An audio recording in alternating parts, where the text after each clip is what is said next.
टाकी बांधलेली खाली टाकी दिलीच आहे. त्याच्यावरच एवढं बांधकाम झालेलं 4,95,890 लागले. टाकीवर कोणत्याही प्रकारचा तुम्ही काय वापरलेली त्याचा तुम्ही वापर करायला पाहिजे की नाही.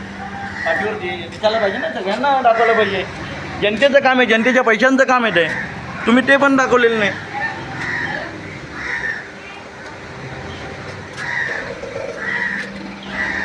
याच्यामध्ये काय करायचं माझी मागणी, मी तुम्हाला मागे पण बोललो होतो. एक तुमचा एक इंजिनियर असेल, आमचा एक इंजिनियर असेल आणि व्हिडिओ रेकॉर्डमध्ये सगळ्यांना कळेल या भाषेत. इस्टिमेटेड भाषा वापरायची नाही, ती कोणाला कळणार नाही, ती आम्हाला कळेल पण सर्वसामान्यांना कळली पाहिजे. म्हणून मग आपण विटा किती लागल्या, कढी किती लागली, किती इस्टिमेटेड कॉस्ट आलेले, किती खर्च आला बांधकामाला, ते सगळं मराठीमध्ये समजून सांगायचं आणि ते व्हिडिओ रेकॉर्ड होते. जे पण होईल त्याच्यावर निर्णय लागेल. मग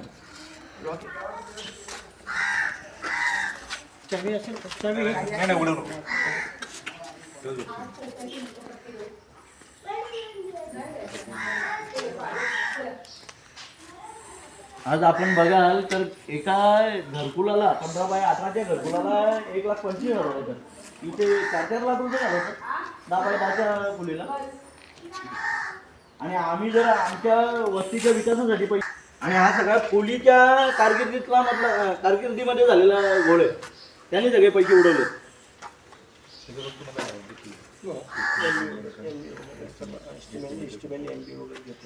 MBA इन्स्ट्रुमेंट आणलेलं आहे मी.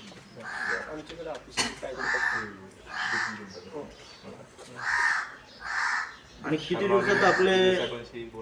किती दिवसात आपल्याकडून येणार ते व्हेरिफिकेशन मला एक 8-15 दिवस लागतील. मी माझं उत्तर यांचं घेणार, माझं उत्तर तयार करून आणि म्हणजे त्याप्रमाणे ठीक व्हिडिओ आवाज द्यायला ठीक आहे. मग त्याप्रमाणे व्हिडिओ अंतिम झाल्यानंतर तुम्हाला पण ग्रामपंचायतला पण कळेल. मी वस्तुस्थिती काय असेल, मला जे काय सांगायचं, मला जे बोलायचं 8-15 दिवस लागतील. ठीक चालेल. मग आणि या शाळेमध्ये पण तसंच झालेलं आहे. शाळेमध्ये यांनी काय केलं आहे, फक्त दुरुस्ती, कलर, खिडक्या आणि लादी चेंज केलेले. ती लादीची तुम्ही क्वालिटी बघून घ्या. 7 लाख रुपये सर घालवले. म्हणजे फक्त पैशांचा उडव चाललेलं इथे ग्रामपंचायतमध्ये. जो काम 2.5 ते 3 लाखाचा तो 7 लाखामध्ये पूर्ण केला त्यांनी. 15-20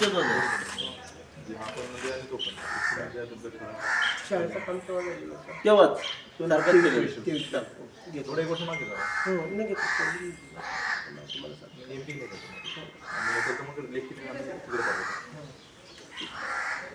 म्हणजे आता जर का समजा 2 दिवस वाट बघा लेखी किंवा अशी गोष्ट माझ्याकडे आहे, पण यांच्याकडून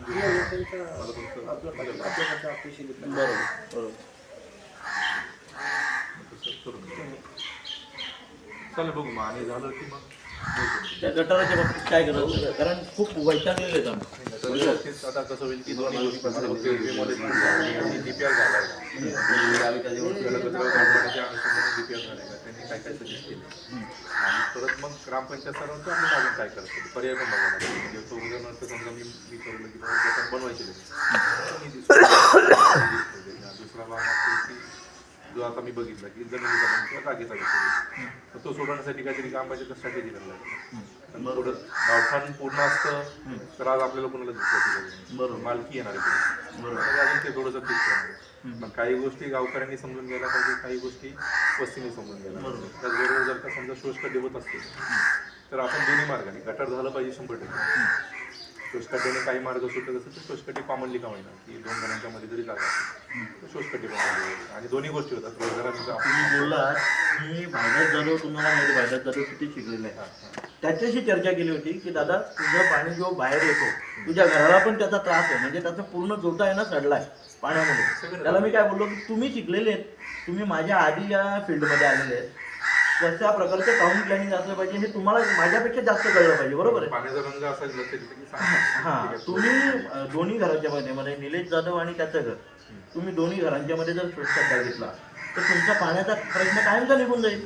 नाही माझा विषय कसा आहे आता कसं की 2च घरं किंवा 1 महिन्यापेक्षा आपण सगळे बरोबर कसं असतं की दोन उदाहरण देतो म्हणजे माझा तुमचा वाद आणि मला जे खरा पर्याय मी सुचवतो म्हणतो मग मी म्हणतो यांना काय सांगितलं बरोबर. त्यामुळे तुम्ही काय करा सामोपचाराने ते सगळ्यांचं हे करून द्या. आणि सगळ्यांच्या अनुषंगाने ठोस पद्धतीने आणि किती निघतंय का घराला प्रश्न सोडवलाच पाहिजे त्या पद्धतीने आपण इथे जसं कसं सोडवता येईल किंवा काय करता येईल तिथं प्लॅनिंग थोडंसं काय करते लागेल आपल्याला. पण गटारावर भूमिका लवकरात लवकर घे. कारण आपण 3 वर्षापासून भांडतो त्या विषयावर. गटाराचं 100% आहे ना फक्त एवढंच की मग तो मालकी हक्काचा विषय कसा सॉल्व्ह करायचा कुणाची अजून प्रोसेसची मदत घेतली पाहिजे म्हणजे हे सगळं करत करत आपल्याला पुढे जाऊ तो पक्षी सुटेल असं मला वाटत नाही तिथे पण गावाने एकत्र येऊन जर का निर्णय घेतला तर खूप सोपं काम आहे. याच्यामध्ये खूप वेगळं नाही माझं मत यांना त्या दिवशी म्हणजे तुम्ही जशी चर्चा केली ना तसं माझं पण चर्चा झाली की दुसऱ्या पण चर्चा झाली की आपण जर का समजा पाईपमध्ये उदाहरणार्थ ओपन करण्यापेक्षा तर का पाईपमधून केलं तर पाणी पण दिसणार नाही आणि येण्या जाणाऱ्या कुठल्याच प्रकारे आम्ही त्याला पण तयार त्याला आहे. बी तयार आहे आम्ही ते गोष्टी पण आम्ही बोलून त्यांना झालेल्या काय आहेत. बोललो की ग्रामपंचायत- तुम्हाला तुमच्या तो सगळा विषय कसा राहतो की परत पुढे जाऊन सातबारा जो वापस आहे मग आम्ही त्यांना बोललो रस्त्यापासून नाही न्यायचं तुमच्या रस्त्याच्या बाजूने रस्त्याच्या मधून जाऊ द्या. तो